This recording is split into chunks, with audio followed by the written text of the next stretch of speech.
It's real. It's real.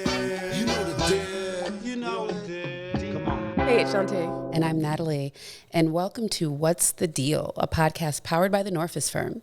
At The Norfus Firm, we solve people problems. And we have the great pleasure of working with employers all around the world on human resources and DEI issues. Mm-hmm. Hey, girl. Hey. Hey. Hey. I feel good today. Huh? I feel good today. How do you feel? I'm excited to be here. Good, We're a little raggedy today. But actually, don't I think tell that people that. but I think it's a good thing. I mean, I do, because sometimes you're just like, You got to honor your energy and where you are. But we've had a lot of fun lately. Oh, so, yeah, I mean, feeling a little raggedy is because it's like we've been out here and he's... Living life. Streets. Yes. Yeah. Your favorite thing to say. Mm-hmm.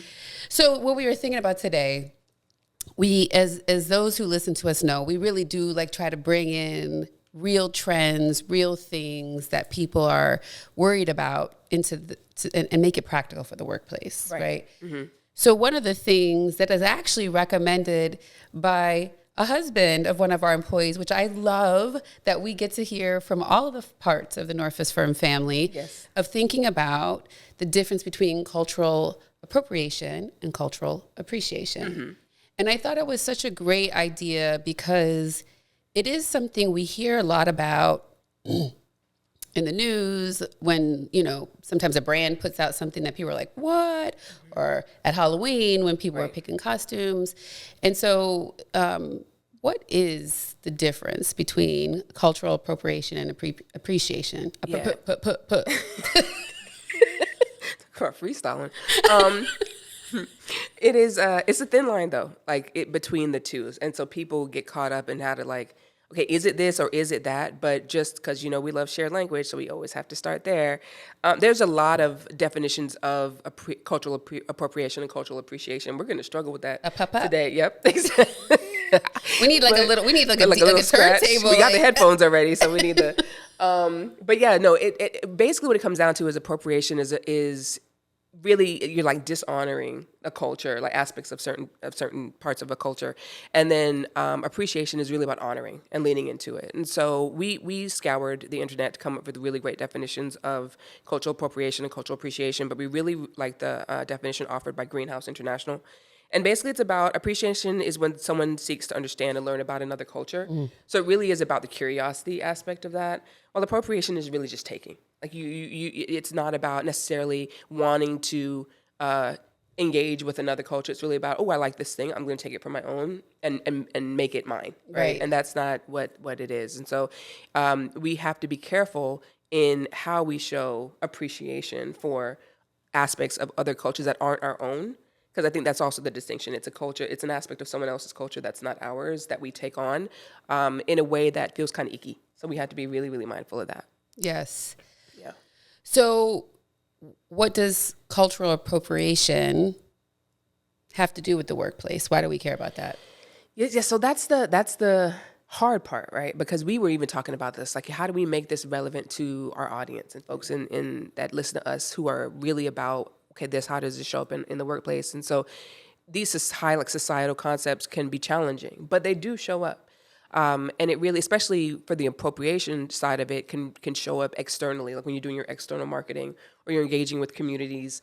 If you're not careful about how you're utilizing or support or talking about certain aspects of a culture, it can really land poorly. You know, it's funny that this is where I think it's really critical for businesses to be thoughtful of cultural appropriation, because there are so many examples of marketing campaigns gone wrong or products gone wrong. Mm-hmm. And I think you see it a lot with, we're talking about this, you see it a lot with the luxury clothing brands. Yeah. All of them have gotten themselves in trouble, but I think the one that stood out most, which for those who watch, we'll put the picture up, but this was about 5-6 years ago when Gucci had this sweater that went over the mouth that looked like blackface. Yeah. And for people if we think about blackface, it has really traumatic and harmful origins. And it's a way in which there were like these minstrel shows that sort of mocked the skin tone of black folks. And so they're putting on basically black makeup or black, that matches black skin makeup to make themselves look black to mock black people. Right. So then for those black folks that are very well aware of that, it's obvious the second you see this sweater, like what in the world was Gucci thinking Who thought about? this was a good idea? Okay, so that brings us to the question of who was in the room and who should have been in the room. Exactly. Well, we don't know who was in the room, but who should have been in the room? We don't know who was in the room, but we know that and even if they were in the room, do they feel empowered to have a voice? So definitely, obviously, black people, but not even just all black people, like black people that are particularly close to this thing. Because I think sometimes, because it is a black American, I guess, trope that came up in, like, again, it's American. Other Is blacks, it American? It's an American. Yeah, I'm going to say it again. It's American, guys, if you haven't figured that part out. But maybe black people from other cultures who aren't as familiar may not know. So it's like, do you have the right people in the room that are close enough to these cultural characteristics to really identify it as such? And that's a great example because there was a campaign that H&M had about 4 or 5 years ago where there was a young black boy who wore some kind of shirt around, like monkeying around or something. And again, monkey is another black American trope, a way of talking about black people. So black people were like, in the US, were like, outraged. Boycott, boycott, boycott. When they eventually got to the mother of this son, she was from Europe. Right. So she's a black mother with a black son in Europe, and it did not land for her that way. Exactly. So like she wouldn't have thought, she wasn't thinking about when her son is wearing this monkeying around t-shirt that there was anything problematic about it, which I think also just raises the layers of these issues. Right. And I just always want to make sure we pause to say, no one's asking senior leaders to be experts in all these things. What we are saying is twofold. One, making sure you have some awareness of some kind of cultural competence, which we'll get into a little bit more in a second. And also that there's multiple types of views being considered. And that when it comes to these like cultural competence or DEI type issues, that you do have that kind of expert in the room. Right. Like when I was an in-house chief diversity officer, I worked heavily with the chief marketing officer because he's like, this is what I want to do. What do you think? Are you concerned about it? We really partnered, right? About, okay, no, if we just make this small tweak, we can do it. And we did some really cool campaigns. Yes. Like that, like were just so cool to see play out because they were really thought out. They were inclusive. He was smart enough to know, like, let me make sure I'm getting enough input from people who are experts in this. So it's like involve your experts. Because the thing about fashion is that, as we all know, just as an example, it pushes the boundaries. It's encouraged to. It's it's an art form, creating designs. And so, sure, sometimes we have, things that come out if you're thinking about fashion where you're like, who's, like when you're watching these runway shows, like who's ever going to wear that? But it's like artistic. And then you have stuff that crosses the line. And the Gucci ad, there was an H&M ad I mentioned. Prada had an issue. Like Dior had an issue, I think. Yeah, it's like, at some point, for the fashion folks, where are your experts? And it's hard when, for these global brands especially, it's like, okay, you have to really make sure that you're being mindful of, okay, the different areas in which you're going to market this stuff too, because, we've seen it with car companies. They have a car, I think it was like the Nova, from like way back in the day, which was something. You really just Nova? Pulling a lot of interesting stuff out. Where it was fine here, but in Spanish speaking countries, you say a Nova, it's like no go, because our friends here, production friends, are native Spanish speakers, but the conjugation of that particular verb means like go. So they're like, you're marketing a car, they can't go anywhere. Nah, we're not buying it, so it failed. So it's like you really got to be careful, especially like if you're dealing with global brands. All right, so I think we've talked around it a bit, so I want to hit on just a few more examples of what appropriation looks like, just so that we can start thinking about, maybe you're not an expert in all the things, but if you kind of feel like, I don't know. So we found this clip, and it's a TikTok clip, and it's the person's account is Khalil Green with an E at the end. And so I thought this was really interesting because it does let you know how much you overlook appropriation. So I'm going to go ahead and play it. So I came across this tweet in one of my mutual stories, and it made me realize, have y'all ever noticed how much the United States military uses Native American names for their weapons? We have the Apache helicopter, the Black Hawk helicopter, the Tomahawk missile. There are 3 Navy ships named after Sacagawea, and they even named the military operation against Osama bin Laden as codenamed Geronimo. So for those who are listening, as Khalil is explaining how exploited Native American names are in U.S. military terms, he's also showing like the original folks to whom those terms belong. Right. And then it ends up sort of enforcing this idea that natives and indigenous people in the U.S. are like savage and violent. And if you really took the time to look, it's sort of like the violence was used in terms of protection, but that was not the cornerstone at all of indigenous folks. And so then it's like in your brain, you're just go a tomahawk. And like, you know that as like a missile. And you're like, that is such a really, like such a taking from the folks to whom the term was involved. Yeah. I mean, belonged. And it's, and then you have the question, okay, so where does that come from?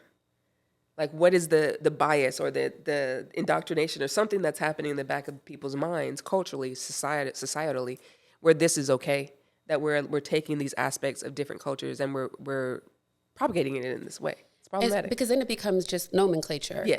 We're going to go have a powwow. No, we aren't, because that is not do part that. of our culture. Oh, that, you know, and saying someone's crazy, oh, they're off the reservation. And it's like, what does that mean exactly? If you stop and I think, I just had a moment here. I think sometimes people just say words and they're not even thoughtful about what they mean, which is why we're so obsessed with shared language and the dictionary. It's like, choose your words wisely, think about them. We had a really interesting situation where we were on a call and you know what I'm going to say? Yeah. You want to finish at that? Yeah. One of the, I guess he was one of the partners at a firm that we were working with, was making a comment around, he wanted to say something about like pulling back the layers in order to really get to maybe the root of some things or really being able to illuminate something. But he said, we're going to pull back the kimono. And I was like, and I was like, what? And there was an Asian American woman on the phone. Yes. And I was like, it was like a slow train wreck. Yeah, exactly. Because you're thinking like, do you know what that means? Do you know the layer? First of all, let's start with a kimono, which interestingly, because I was doing research randomly on a kimono last night, just random because you know that's how we roll. And kimonos are intended for all genders and all levels of society, meaning no matter your socioeconomic background, which I kind of thought was super cool in terms of like a piece of clothing, that it's not just for aristocrats or working people or whatever. So first of all, there's that.